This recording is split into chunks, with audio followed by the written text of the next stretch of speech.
of Autism Live and her guests are meant solely as suggestion and should not be in any way construed as child-specific advice. Any choices you make in determining your child's treatment are completely at your own discretion.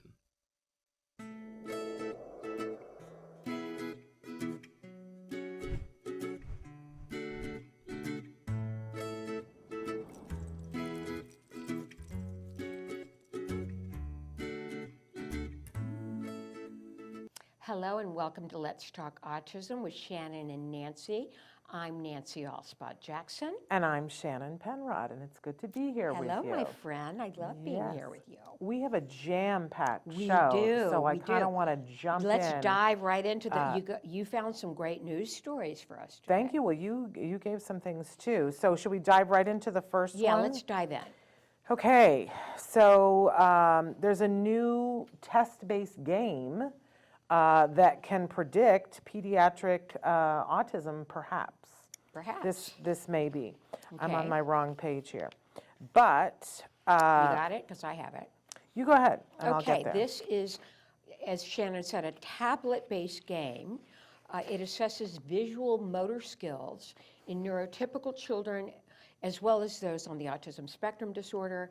And this is out of Duke University, a great university in Durham, North Carolina, my state where I was born. They have examined the use of a bubble popping game that is administered on a tablet. And apparently, what they found was that younger children with autism pop the bubbles at a lower rate. Yeah. Yeah. And not only that, but much like when they did research about handwriting for individuals on the spectrum, that the hand stays there longer. Because that was one of the things that I thought was interesting about the handwriting is that when they were assessing individuals on the spectrum and what the handwriting was, that they pick up their pen for the paper longer and pause longer before they put it back on the paper. And if you think about all the different ways that that would affect their ability to take notes, I thought this study was really interesting because it's just another thing that they're seeing, okay, there is a difference. And that, for me, this all goes to processing. Right. And the speed that it takes to process. And as a teacher, I think that would great, if I had that information and said, okay, this student is able to do the work, but they're gonna need a little bit longer to process. Think about how much more effective we could be with students on the autism spectrum. Yeah, so it's exciting. Let's see where that goes. And just one more way that they can potentially, because it's so subjective when, we've both been through the process of having our kids diagnosed. It's so subjective. Did the person see those symptoms on that day or hear us talk about things that have happened? So the more things that we can have that show definitively first of all, what autism is comprised of. Right. But to be able to give kids a test and say, this child is at risk because they're hovering over the button, they're not pushing it as often, they're not popping as many bubbles, then maybe we can start interventions early because we know early is the key to everything, right? And here's another potentially exciting development. An epilepsy drug might be able to help children with autism. The drug, I've heard of this drug, lamotrigine, I think is how you pronounce it. And this is tied into the MYT1L gene defect. And this long-used epilepsy drug has been used to stop seizures. And what they're finding is that with the drug, this electrical activity in the brain returned to normal when they administered the drug and affected that MYT1L gene. And that the way that presented itself in individuals on the spectrum is that some of their difficulties that had been classified in the autism category were alleviated. Things like hyperactivity and behavior, and behavior and inability to focus. So this is an encouraging thing. And of course, many of our kids happen to, as you know, have seizures. As mine does. Yeah. So not a bad thing for us to be finding. Yeah, my son's on Keppra. And I don't know a thing about that, but your son is also on a very specific diet as well, which has been He's on found to be the very keto effective. diet. Yes. Ketogenic diet, which Wyatt hasn't had, he's only had 2 seizures. Yes. Although we think he might have had febrile seizures when he was young. Yeah. But he's only had 2 grand mal seizures, and the last one was 5 years ago. I talked to his neurologist about taking him off these drugs. She said, no, Yeah. just for safety, we need to get, he's on a low dose though, so Yeah. I feel pretty good about But that. I applaud you, because a lot of people, when they hear, oh, that a diet might help to support the meds, it feels overwhelming to them. But you guys changed how Wyatt ate completely. Completely. And with the meds, he has not had another seizure. Right. Thank God. Right, but it's Right? just like, Shannon, the GFCF diet. I mean, you and I both put our kids on that at a very early age. Yeah, but I gotta say that I think it's harder the older the individual is when you try to put them on a diet. And the keto diet can be really hard for some people. No carbohydrates except for vegetables. And I gotta say, I know Wyatt and love Wyatt, and Wyatt liked some sugar. Oh, So the fact that you had to say, we're not only gonna slow this down, we're gonna stop it, I think that was quite a Herculean task. Well, And you thank should be you. commended for that. Thank you. So, but I want everybody to hear that great results. He hasn't had a Yeah, seizure. great results. But you also, one of the seizures he had was big enough that I think it scared you 68 ways from Sunday. Both of them did. There you go. Yeah, nothing more frightening than when your child starts flapping around and then passes out. Yeah, I mean, it certainly helps to motivate you to do big things. Never wanna see that But you again. did it. So much love to you for that. Okay, I thought this was really interesting, this story. Ukraine's top climate scientist put solar panels on her apartment roof so she could keep the lights on for her son with autism. First of all, can I tell you that I was at a conference last week, and one of the papers that they were presenting was how to help children who are repeatedly having to go into bomb shelters in the Ukraine. And I spent quite a bit of time with the woman who was teaching people how to do this. It was, I mean, I had to leave and go cry. I'm sure. And so I can't even imagine, here's this amazing woman who is their top climate scientologist, and she's an autism mom, Right. right? Shannon, the first thing I thought about hearing this story, reading this story, was what about all the other kids on the spectrum? Well, absolutely, but it also, the first thing that I thought was, the courage of this mom to do whatever it takes, because we've all been in, how many times do we talk to a parent and they say, well, I'm not in the state that has what your state has, and we feel terrible.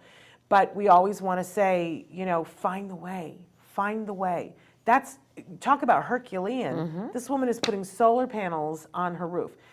Now, how amazing is it that she knows how to do that? Right. Because as you said, where are all the other children whose moms don't know how to do that? But this is a mom who's going above and beyond to make sure, because they don't have the systems in place. And her supposition is, even though, we're at war, we need to be shoring up, because you have to continue living.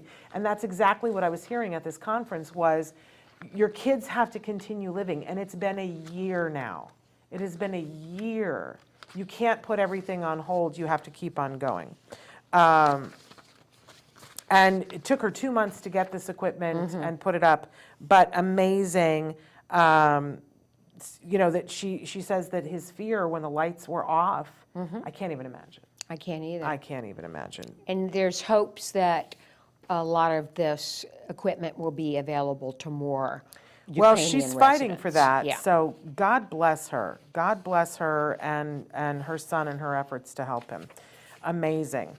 Another amazing story that I thought was really uplifting, if you've been watching the news at all this week, you probably saw this. Jason Arday, amazing, talented young man who Sociologist, right? is now going to be, he is officially the youngest Black professor ever at Harvard, University of Cambridge, and, not Harvard, University of Cambridge in England, and he identifies as being on the spectrum. Yeah, as a matter of fact, not only that, he didn't speak. He was diagnosed at 3. He did not speak until he was 11. There we go. There's the hope that everybody was looking for, right? Absolutely amazing. Family told, as so many are, he's going to need lifelong care. And now the youngest black professor ever at the University of Cambridge. And I love this, that 10 years ago, while studying for his PhD, he wrote down some of his personal goals on his mother's bedroom wall.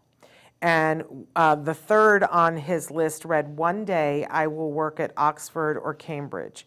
And on March 6th, so that's just, we're a week away, that is going to become a reality. I love that. I don't know if you guys ever do this, but this is something that we do in our house from time to time. If there's something we really want, and I've done it, my son has done it for himself, and we've done it for him as well. We put a goal on the wall, and we'll put it on the mirror and say this, because when you're paying attention to something, it has a way of happening. Yeah, if you put an intention out there. So I love this. He says if I was a betting person, the odds are that it was long, but he says it's just mad. That's a British ism. You also brought to our attention, we had also gotten an email from them, the Just Two Dads, who are going to participate in our Autism Network podcastathon. Oh, are they? They have an hour. Sean Francis and Brian Altunian. Yes, and they are amazing. You guys saw Sean Francis was on with us just a couple of weeks ago. Brian couldn't come at the last minute, but Sean was here with us. And I've been on the podcast, have you? Yes. No, Dr. Grampiche has been on the podcast. A lot of the things that they talk about are financial things, and I don't think anybody wants to talk to me about that kind of thing. They didn't go there with me. With you. I'm in the same boat you are, sister.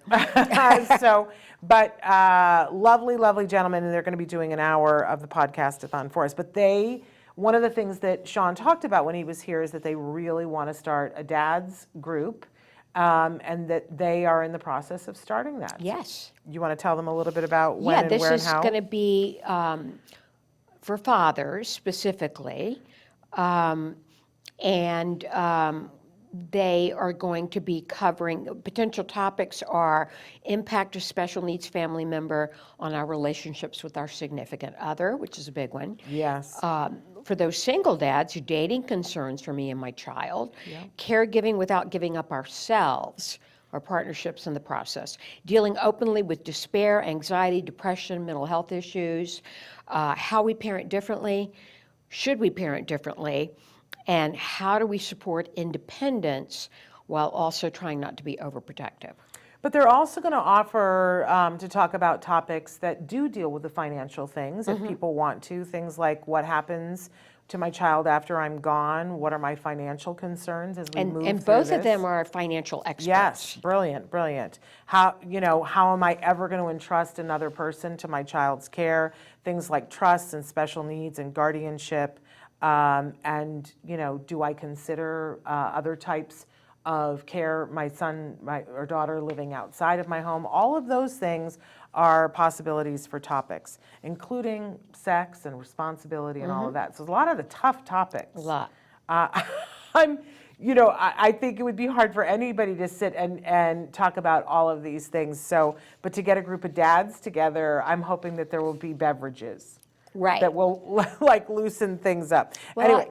I'll always remember when you did the Dad's Roundtable. Yes. And my late husband was a part of that. Yes. It was really a wonderful. It's amazing. Do you know we've never released it? Part of it was we've never released it. Part of it, in the beginning, some of it was out of respect for you and Reed. And Please release it. Well, it's a program. It's a 1-hour program called Facing Fatherhood, and it just.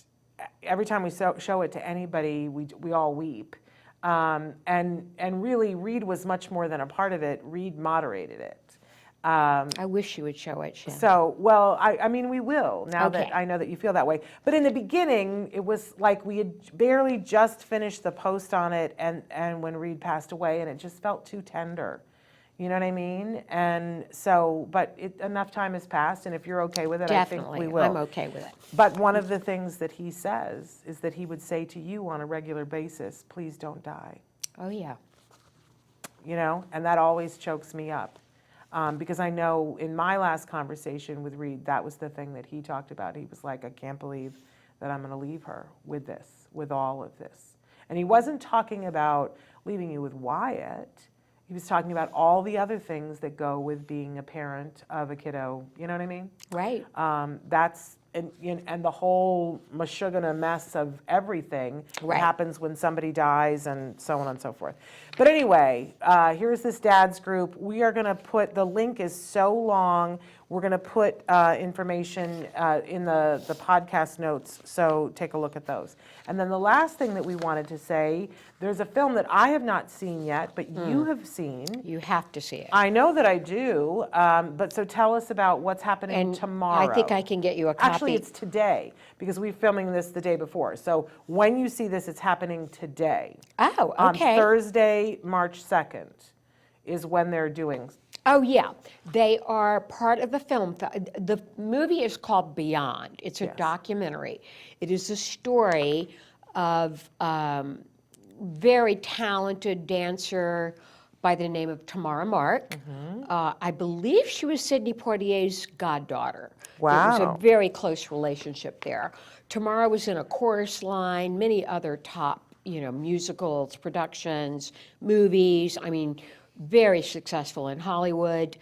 And Tamara, we're seeing some of the photos right now. Tamara went on to have 2 children, Ian and Harry, and both boys are on the autism spectrum, and both boys are severe. They are both nonverbal, and her road in parenting them is what Beyond is all about. And it's a spectacularly moving film. Wonderful. You can't sit through it without, first of all, my admiration for Tamara Mark. It knows no limits. Yeah. The good thing is that in the course of the film, she falls in love, and they are now engaged. Love that. We always love. Mark Olson, yeah. we love and they have the Beyond Ranch Foundation, which they are Wonderful. creating a community for young adults on the more severe side for independent living. And so that's their new goal. But their goal right now is to get this documentary seen by as many people as possible. So we're going to put a link, and you were saying that there is a potential to screen it at home. I believe so. Okay. I could be But wrong there is on a that. film festival, and if you're in the Los Angeles area, what I saw was a way that you could see it tonight, and purchase a ticket to see that tonight. And we So are we'll put the having link. Tamara on in April. During the podcast-a-thon. During Podcastathon, we're going to have Tamara and her fiance Mark, Yep. and who has taken on fathering these 2 boys. I mean, what a man he is. And can I say that's not the only time that I've seen that happen? We've heard several stories over the years of people who, had a child in a relationship, and the child was diagnosed with autism. That person ended up not being the person that they were going to go through life with to parent this child, but then down the road they met somebody else who was the person Right. to parent that child. We've seen that. I mean, look at Deborah Portney. Deborah Portnoy, Christina Adams. Yes, I mean, we've seen this time and time. Look at Matt and Nava Right, Asner right. Paskowitz. I mean, these are great stories. Right. So it can yeah, happen. It's very hopeful, but yeah, please, take a look at this way to tune in to Beyond. And we'll have them on Yes. in April, along with the filmmaker, who's spectacular. Very cool. Very cool. Okay, so we've got 3 amazing guests that are going to be joining us during today's show. First up is going to be Karen. Oh, Wyart. We forgot Oh, Wyart. we forgot Wyart. I always do that, and it's right in front of okay. me. Sorry about that. Talk to us about Wyart. Wyart today, the work of artist Auspagh-Jackson. We're going to take a look at these 2 puppies. Oh, they're adorable. Lulu and, why can't I remember the name of the other one? This was a woman from Richmond, Virginia, who contacted me on Facebook and wanted her darling golden retriever puppies. You notice how Wyatt signs every painting different? Have you noticed I that? have noticed that, and I find This that one's in the really middle. fun. Well, I mean, that's going to be one of his hallmarks, right? That he Sometimes finds. it's on the side, sometimes it's on the top. So I love and- that he respects that he's not going to put it over one of the dogs. Like, And he has also respect for that. sometimes will do WJ and sometimes Wyatt. I don't Yeah. know, I never know which. Well, I can see 100 years from now when people are doing, what's that antique roadshow, and they're going to be like, is this a real Wyart Jackson? Yes, it is. We can tell that because he never signs over his subjects, and he signs in this period he signed this way, and it's all going to make sense. Okay. Yeah. Let's see, what's the second one, Traven? We're taking a look. Oh, this is, can you see him? That's Sam. He's pretty.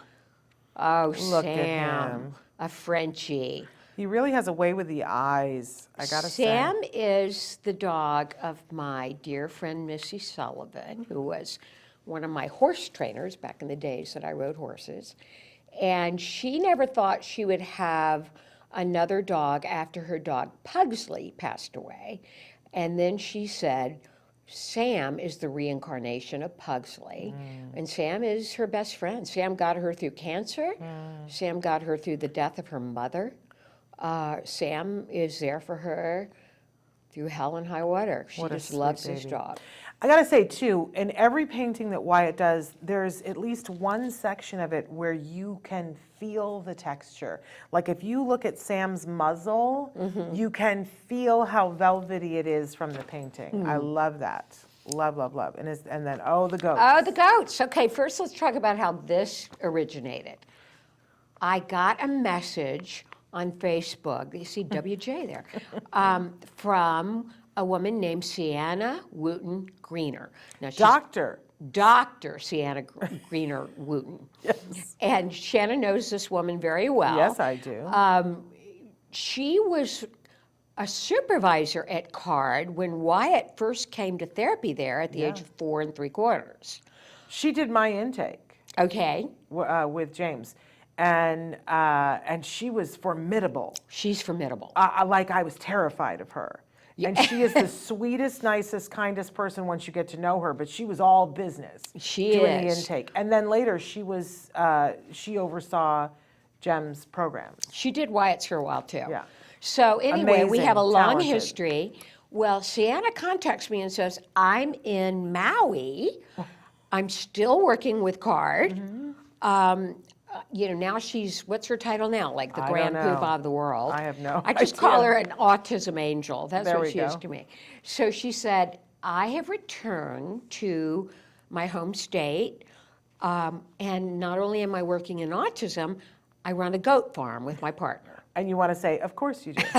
Of course that's what you do. So she has this goat farm, and it's called Kali Goats, which means rascal in Hawaiian. Okay. She said they are Nigerian pygmy goats, and we would like for Wyart, if he could, to do a logo for our goat farm. So I thought, well, I don't know, he hasn't done anything like this, but I spoke to his art teacher, Paola, his gifted teacher. She said, he can do that. So we didn't know. She said he's probably going to have to do a couple of paintings to get it right. Okay. So Sienna sent us some photos of her goats, and Wyart came up with 3 paintings. Here's one that you see right here, Okay. And then do we want to? and here's the other How one sweet that is. My with a goodness. hibiscus flower in its mouth. Now, did it have it in its mouth in the picture? No. I love that. But we found a graphic of a goat with a hibiscus flower. Okay. All and right. so he borrowed from that. Okay. And then there's a third one. I may be going too fast for Traven here. So there were 3 paintings total. I just mailed them to Hawaii yesterday. Wow. And by the way, Wyart names, if his animals don't have a name, he names all of them. This one he named Jenny with a G. Okay. The first one you saw he named George. And the last one he named Gordon. Ginny, George, and Gordon. Now, all of these dogs have, all these goats had names. So when I told Sienna that Wyart had come up with the names Gordon, there he is. Okay. Look at him. So this is Gordon. That's Gordon. That's So too funny. George, Jenny, and Gordon. So I told Sienna, I know the goats already had names, but Wyatt wanted to name these goats. And she said, well, guess what our next baby goats will be? Oh, I should have sent the photo of the babies. Oh, that's all right.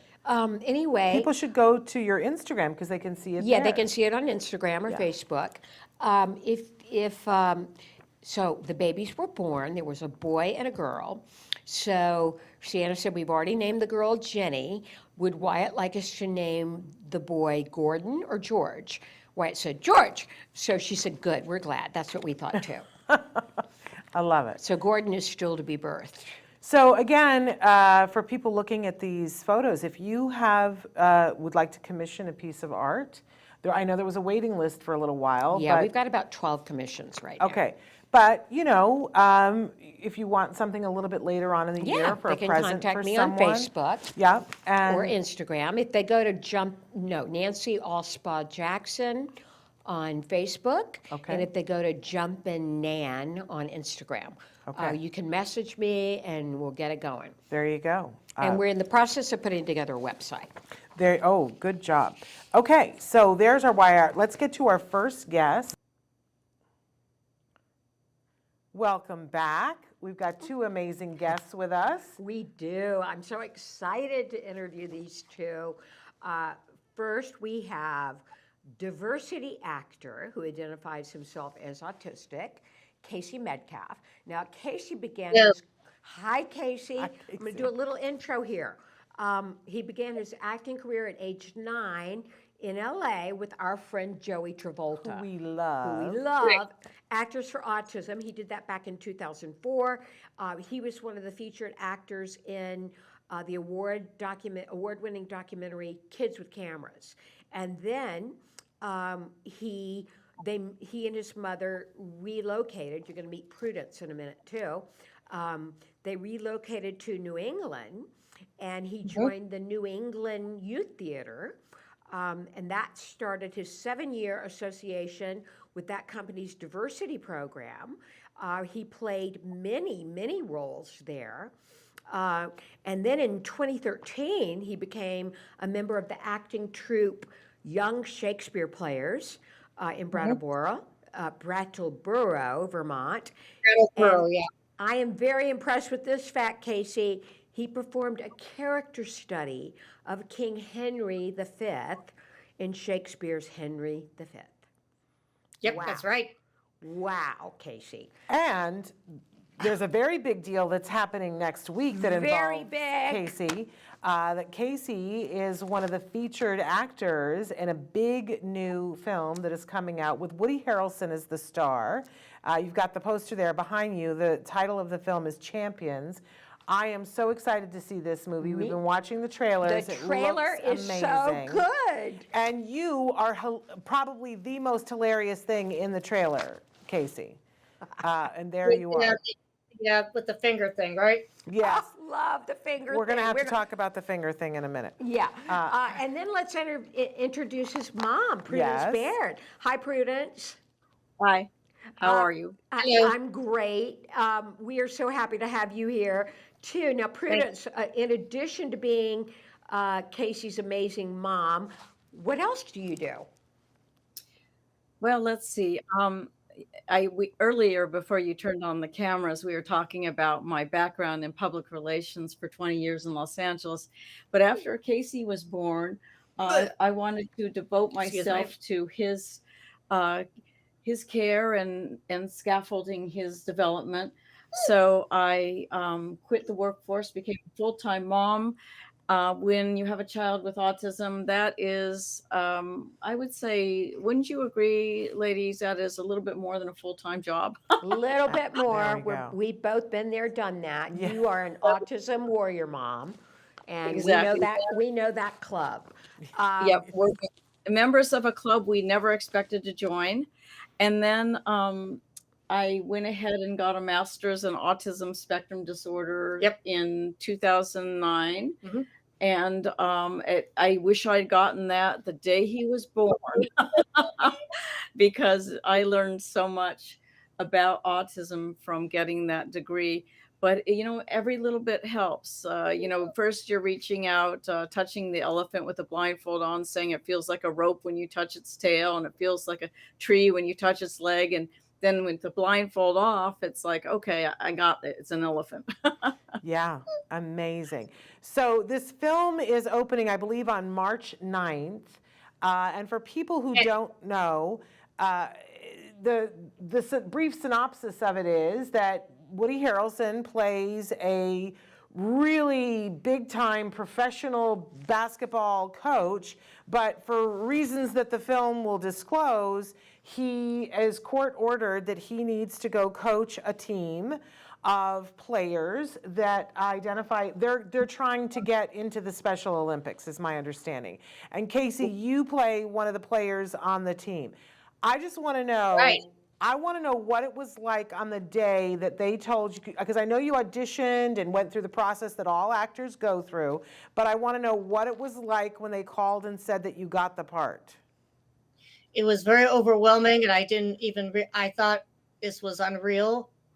I went a little crazy. I was on a train going from my parents' house in Brattleboro to my own house in Burlington, Vermont, and it was really, really quite a really weird. It was quite a weird situation because I didn't know that this was going to happen. I thought, okay, this is very interesting. Why in the world is this happening? Why did they choose me out of all the other actors? But at the time, I thought it was just a really interesting thing because now I was able to experience the life of what movie stars go through. I mean, you see all these pictures. There's Woody and me and the entire cast, making really funny gestures at the Lincoln Fountain there. That's the Lincoln Fountain you see. The Lincoln's Center Plaza fountain in New York. This past weekend was the premiere, so we had one of those great back to summer camp with all the kids you went to summer camp with the year before. It felt like that when we got together in New York. It was like, oh my God, we love you guys, and we had the best time. And Woody hung out with us at Lincoln Center, and we did a whole bunch of fun stuff. Mm-hmm. It was great. And Casey was on the Today Show, and they played basketball at the Today Show at a gym. And it was just like being back at summer camp with the best kids you ever went to summer camp with. It's all so great. And It was really, scary. Casey, I have to ask you, I want to know about your peers on the film because they have a range of disabilities, ranging from FAS to Down syndrome to ASD. But I got to ask you, because I'm a huge fan, Woody Harrelson, what was it like to work with the man? He was very kind, very humble, very nice. He also makes me have hope for, follically challenged people who happen to be in the industry, because I don't have a lot of hair and he doesn't have a lot of hair. So I think he can get it. I can get it too. There you go. I love that answer. Amazing. Did you get a chance to see him on Saturday Night Live the other night while you were there in New York? No, I actually was not. And it was kind of a good thing and a bad thing. I mean, let's just say some controversial things happened. There we go. There we go. Yeah. I didn't see it either. I got to. I only watched the end of it, so I'm going to have to go back and watch it. So this is so fun and it's so wonderful. But there's a bigger picture here too. That this film is really important because there's a significant portion of the people on the planet who identify as being, having developmental disabilities. You gave us a statistic here that it's 1 in 6 children, which is 17%, are born today with developmental disabilities, and yet we don't see 17% of the media and entertainment world is not portraying that. Right, they're not represented. But here is this film in which the representation is more appropriate. What are you guys hoping that this film will do in the world? Are you hoping to enlighten some people? Well, when it comes out on March 10th, actually, I'm going to be hoping that this film will be a turning point, and every filmmaker and producer will be as enlightened as the director Bobby Fairley was. The Fairley brothers, who direct a lot of, really funny, kind of almost gross out comedies, made this film. And I thought that they did, well, Bobby did anyway. Peter wasn't there. I thought he just did a phenomenal job. I love hearing And, that. I always think that this community needs to be included. I think we need to be included, for a long time. I mean, the Fairley brothers always included the developmental disability community. And I thought that was just, one of the best things that they possibly could do. And I hope that other filmmakers are like them. Yes, and if you go back and look at the Fairley brothers films and TV shows, they always have actors with disabilities. And I mean, it's not that the plot is about the actor with the disability. They're just there, included, which is what life is like, right? Exactly. Yeah. Exactly. Well, should and be we talk a lot here. Oh, I'm sorry. Go ahead. It should, that's the way life definitely should be, in my opinion, but it's not always the case, especially in high school. But I think Champions is going to be a giant step forward for this community. We're like the second largest minority in the United States. We're behind the Latinos. There you go. And we've talked a lot on the show about representation. And, there was a time, even 10 years ago, where it was notable if they hired someone that was on the spectrum to play someone on the spectrum. Because more often than not, that job went to an actor who was doing a portrayal of it. And some did better jobs. We remember Lou Taylor Pucci was here, and we enjoyed his. Oh, yeah. But sometimes it wasn't an accurate representation. But as an actor who identifies as being autistic, I'm sure that you have some feelings about that. How do you feel about, you want an opportunity to audition, I would imagine, if the character is on the spectrum. Yes, I do, but I also kind of want to, do other, films and TV shows and maybe even theater that does not necessarily involve someone with a disability like a character. I mean, my goal is definitely, if there's somebody who requires that person to be on the spectrum, that would be awesome. I mean, when I watched a long time ago a movie that was about 20 years old called The Other Sister with Juliette Lewis, and Yes. I didn't really think she was being authentic. I thought she was really not being somebody who really is autistic. I thought she was hamming it up a notch with her acting. Okay. And so, I don't know about you, but I'm loving that now. I feel like casting directors feel obligated that if they're going to cast, that they need to have actors come in that are given an opportunity to at least read. And one of the things that I find amazing is that more often than not, the actors who can genuinely portray it are winning the roles. Yes. Because they're proving that they can do it. And that you're a professional. I'm sure that on set, you are keyed into what the rules are and participate in the rules on the set, correct? Yeah, there were some rules that, were, we shot, during COVID-19, so we had to really adhere to those rules and, always wear the mask no matter what your stance was on it. We just needed to do it so we could, be protected from this awful virus. Yes. Casey, Also, we go were ahead, Prudence. we Go were ahead. tested every 3 days by a nurse who was on set, and also every day we had to take a 10 question questionnaire 10 question questionnaire. Yeah. Every morning at 5 a.m. it arrived on my phone, and I had to fill it out for both Casey and me. So it was extremely strict. You couldn't touch anything. Everything was wrapped in plastic, and even the coffee urns were operated with your feet, not with your hands. Yeah. Because you filmed this in Canada, isn't that correct? Yeah, we did, and it could not have been more colder there. Casey, I want to know a little bit about the other actors in the film. And like we said, they have a range of developmental disabilities. Can you tell us about some of your friends and co-actors in the movie? Kevin is an excellent actor. He plays Johnny. He's this guy right here.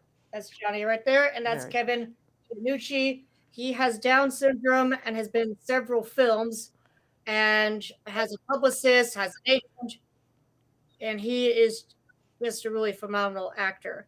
Madison is the only girl in this film who's on the Friends team. This is her. She's right next to Woody.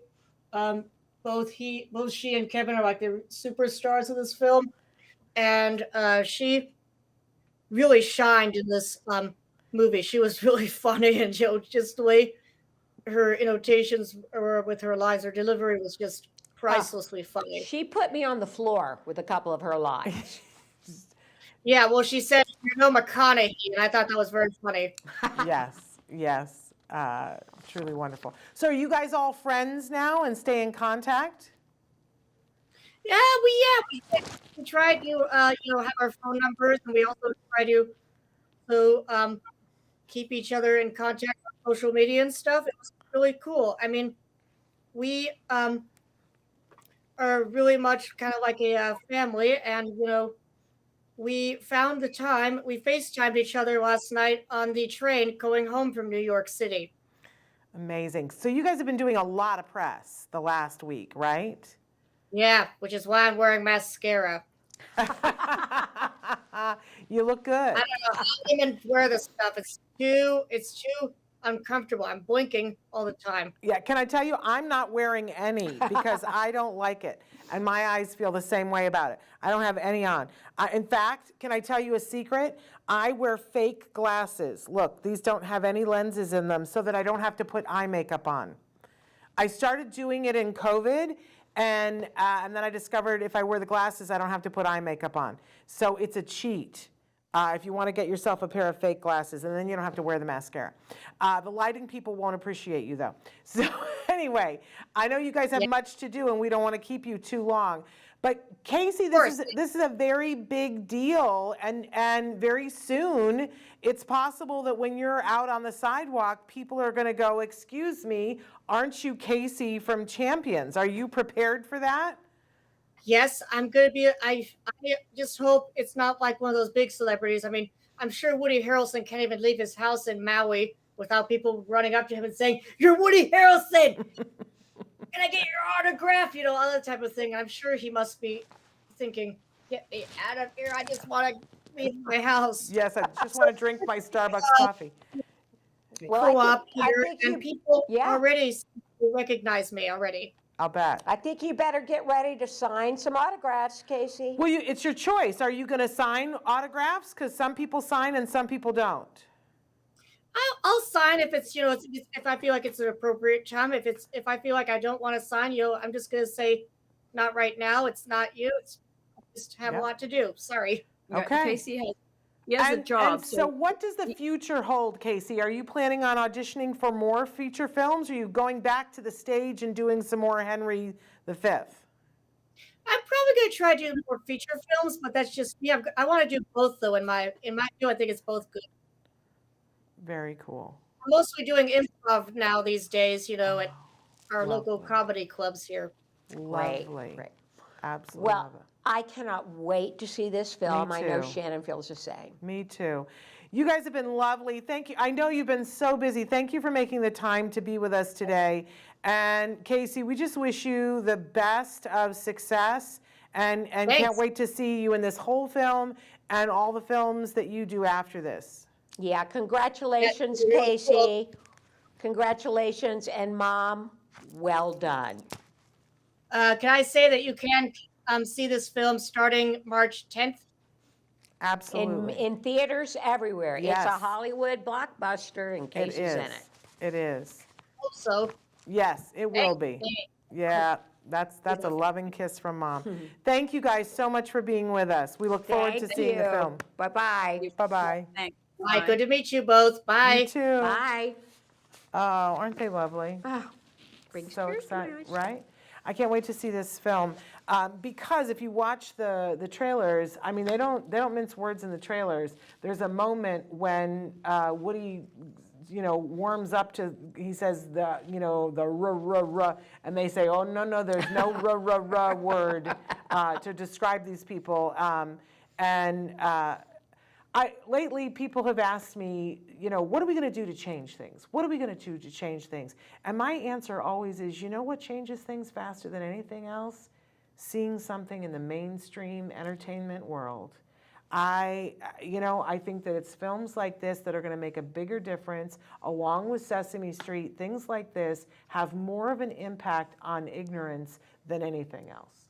You can educate, put it in a funny film with Woody Harrelson, people are going to get it. Yeah. And for once, people will start to realize these young people have talent. Yes. It's so good. All right. So excited to see it. The trailer, you can Google the trailer right now on YouTube. There you go. It is hilarious. Watch it. Can't Absolutely. And we're really sad that for whatever reason it didn't work out, that we didn't end up having Karen Hale on today's show, but we will connect with her. We will. And we'll have her on a future show. But we should say that, again, the next show that we do with Nancy will be during the podcast-a-thon, and we'll be featuring that film, Beyond, with the amazing Tamara Mark. as well as the filmmaker. Yeah. Okay, so that's actually going to happen on April 5th, and that will air at 4 o'clock in the afternoon. So you guys will take a look at the schedule later to see everything, but it's going to be an amazing 44 hours, Nancy. Hats off to you. Shannon, We're you come really up with the excited. best stunts. Well, I don't know. Let's see if how this goes. But we already know that Dr. Temple Grandin's going to be participating. Joe Mantegna has already said yes, that he's Great. going to be participating. We've got the Just Two Dads. We've got the Autism Dadvocate. We have the Autism Helper podcast. We have Dr. Mary Barbera. We have tons of hours with Dr. Graham Pichet. And I'm forgetting about 5 other podcasts, but it's going to be a big, big thing. My heart is so filled with all the people. Everybody we reached out to was like, yes, I want to be involved. So You've got some real heavyweights. everybody always says that the autism community can't ever come together on anything. Not in well, my yes, experience. they can. Not in my experience. There we go. So anyway, so that will all be happening. I also want to let people know that on Fridays we have Stories from the Spectrum. So make sure you tune into that tomorrow.